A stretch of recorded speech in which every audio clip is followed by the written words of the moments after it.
Assalamualaikum warahmatullahi wabarakatuh. Kita lanjut pembahasan kita tentang fokus grammar atau grammar focus in unit 5 ya, yang ada di unit 5. Kita akan bahas tentang conjunction. Before we get started, what is the meaning of conjunction? A conjunction is a word that joins words, phrases, or clauses together. Atau kalau dalam bahasa Indonesia, conjunction itu adalah kata sambung. Nah, conjunction itu kata sambung itu menyambungkan kata, ya, menyambungkan kata-kata, frase-frase ataupun klausa. Nah, conjunction sendiri itu ada 3 macam, ya. Conjunction itu ada 3 macam. Yang pertama itu adalah coordinate conjunction. Yang kedua itu adalah subordinate conjunction. And the last one is correlative conjunction atau pair conjunction. Nah, kita akan bahas yang pertama dulu, yaitu coordinate conjunction. Nah, coordinate conjunction itu berfungsi untuk menyambung kata, frasa, atau klausa yang setara. Contoh kata sambungnya apa? Contoh kata sambungnya adalah and, or, but, for, nor, yet, so. Contohnya bagaimana? Contohnya, when joining simple complete sentences, place a comma before the conjunction. Jadi kalau misalnya kita mau menggunakan kata sambung, ya, untuk kalimat yang komplit, untuk satu kalimat yang komplit gitu ya. Jadi kalau komplit itu kan setidaknya itu kan ada subjek sama verb gitu ya. Itu kan sudah bisa dianggap sebagai kalimat gitu. Jadi contohnya misalnya ini, I want to study overseas, harus pakai koma. But I can't afford it. Saya mau kuliah ke luar negeri, koma. Tapi saya tidak bisa biayainya gitu. Nah, ini adalah contoh penggunaan kata sambung but. Contoh yang lainnya misalnya kita pakai and. And ini kan mudah ya. Jadi contohnya misalnya yang ada di lagu anak-anak itu Jack and Jill ya. Jack and Jill Went Up the Hill. Kalau yang punya adik kecil pasti tahu lagu ini. Ya. Jack and Jill Went Up the Hill. Nah, ini Jack and Jill itu kan dia setara ya. Jadi kan sama-sama orang Jack and Jill gitu. Yang namanya setara ya harus setara gitu. Jangan sampai Jack and Fish, Jack and Book, Jack and Car. Itu kan nggak setara ya. Jadi kalau orang ya sama-sama orang. Ini yang namanya setara. Ini adalah contohnya and. Kemudian contoh yang lainnya itu or. Ya, or itu mirip dengan nor. Nor itu mirip dengan or. Kemudian yet itu juga mirip seperti but penggunaannya ya. Nah, for di sini kalau misalnya kita pakai conjunction for di sini nanti artinya bisa berubah menjadi karena. Jadi ada banyak ya. Ada misalnya kalau misalnya nor gitu ya. I don't like, contohnya misalnya I don't like to eat fish ya, nor chicken. Nah, ini contohnya, ini penggunaan nor gitu. Jadi kalau or itu bisa untuk yang positif ya, tapi kalau nor itu untuk yang negatif. Jadi kan di sini ada I don't like ya. Gitu. Jadi mirip, or sama nor itu mirip penggunaannya, but and yet itu juga mirip penggunaannya. And then next, subordinate conjunction. Nah, subordinate conjunction itu berfungsi untuk menyambung dua atau lebih kalimat yang tidak setara. Jadi kalau tadi coordinate conjunction itu untuk kalimat yang setara, nah subordinate conjunction itu yang tidak setara.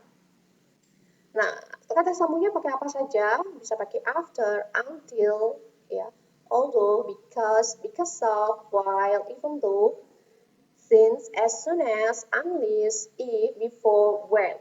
Nah, contohnya bagaimana? Contohnya misalnya ini ya, since his wife didn't cook for breakfast. Jadi since ya, di sini kita pakai kata sambung since di depan. Kemudian setelah since, his wife itu kan berarti dia subject, didn't cook. Itu kan berarti verb. Nah, ini kan sudah menjadi satu kalimat ya. Jadi istrinya tidak memasak untuk sarapan, koma. Jadi kalau misalnya rumusnya subordinate main clause, koma, baru clause yang setelahnya gitu. John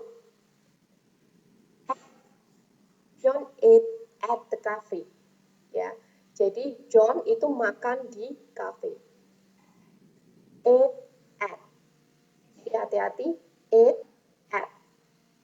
Ate at. Atau bisa juga dibalik penggunaannya. John ate at the cafe. Ini harusnya ada at ya. Ate at the cafe since his wife didn't cook for breakfast. Nah, kalau misalnya since-nya itu di tengah, tidak perlu pakai koma. Jadi memang penggunaan koma itu sangat perlu ya, agar kita bisa memahami makna yang sebenarnya. Since his wife didn't cook for breakfast, John ate at the cafe. Nah, titik. Atau bisa juga dibalik, John ate at the cafe since his wife didn't cook for breakfast. Ya, ini contohnya subordinate. Nanti di unit selanjutnya nanti kita akan bahas kok beberapa conjunction yang ada di sini ya, subordinate conjunction yang ada di sini, misalnya penggunaan because of itu nanti ada di unit 6 atau 7 gitu ya. Jadi memang nggak semuanya kita bahas di sini. Nah, since yang ada di sini, since itu kan bisa bermakna sejak ya. Jadi since itu memang banyak sekali penggunaannya. Since kalau misalnya dia sebagai kata depan ya, atau preposition itu kan artinya dia sejak ya. Sejak since 1991 gitu ya, sejak tahun sekian gitu. Nah, kalau since yang ada di sini itu artinya ini kan biasanya menunjukkan waktu ya. Since sebagai kata sambung ya, kata sambung atau conjunction itu artinya adalah karena. Ya, jadi memang bisa bermakna waktu, bisa bermakna karena, tergantung penggunaan since yang ada di sini. Nah, kalau since yang ada di sini itu kita penggunaannya sebagai conjunction, sebagai subordinate conjunction. Dan ini kan kalimatnya memang nggak setara ya. Kalimat yang pertama itu kan menunjukkan bahwa istrinya tidak memasak untuk sarapan. Kemudian kalimat yang kedua, John itu makan di kafe, itu kan kalimat yang nggak setara, sehingga untuk menyambungkannya itu kita harus pakai subordinate conjunction, kita pakai since.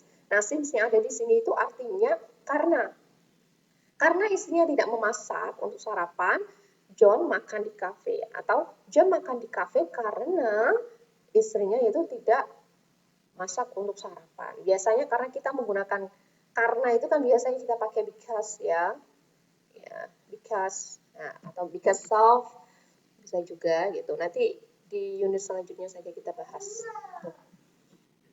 Next, correlative pair conjunction. Di sini memiliki sama ya, memiliki fungsi yang sama seperti coordinating conjunction. Hanya saja conjunction ini selalu berpasang-pasangan dan tidak bisa dipisahkan. Jadi kalau yang correlative conjunction itu untuk menyambungkan pausa yang setara. Yang setara ya. Dan di sini harus selalu berpasangan. Contohnya apa? Both and. Ya, jadi ini harus selalu berpasangan. Kemudian either or, neither nor, not only but also, whether or. Jadi correlative conjunction itu mempunyai fungsi yang sama seperti coordinate conjunction, yaitu untuk menyambungkan kalimat yang setara ya, untuk menyambungkan klausa atau ini yang setara. Kemudian contohnya ya, join similar words but are always used in pair. Contohnya, I will eat either carrots or peas for dinner. Jadi contohnya saya akan makan wortel ataupun kacang ya untuk makan malam. Jadi either or itu selalu berpasang-pasangan ya. Jadi nggak bisa pakai either nor, itu nggak bisa. Atau kita pakai misalnya neither or, itu juga nggak boleh. Jadi both itu pasangannya and. Either pasangannya or, neither pasangannya nor, not only itu pasangannya but also, whether Itu pasangannya or. Kemudian untuk penggunaannya, misalnya kalau di sini ya, either or itu kan saya akan makan carrot ataupun kacang untuk makan malam. Nah, either or itu biasanya untuk yang kalimat yang positif. Nah, kalau yang kalimat negatif, ya, itu biasanya kita pakainya yang neither nor. Ya, jadi ini untuk kalimat yang positif, ya ini untuk yang kalimat yang negatif. Nah, contohnya apa? Contohnya misalnya neither carrot, ya misalnya kalau ini kita ubah gitu ya, neither carrot nor peas, I want it for dinner. Gitu ya. Atau jadi neither carrot nor peas, I won't eat for dinner. Jadi baik baik wortel ataupun kacang, aku nggak akan aku makan untuk makan malam gitu. Jadi nggak akan aku makan untuk makan malam. Jadi untuk yang either or itu yang positif, neither nor itu untuk yang negatif. Nah, di sini ada beberapa pertanyaan ya. Choose the correct conjunction, ada 5. Ini nanti kita bahas di kolom komentar ya, ada 6. Kemudian ini juga sudah ada daftar yang bisa kita pilih. Jadi yang ada di sini itu kira-kira pakai conjunction apa. Oke, thank you. Mungkin sampai sini dulu ya. Assalamualaikum warahmatullahi wabarakatuh.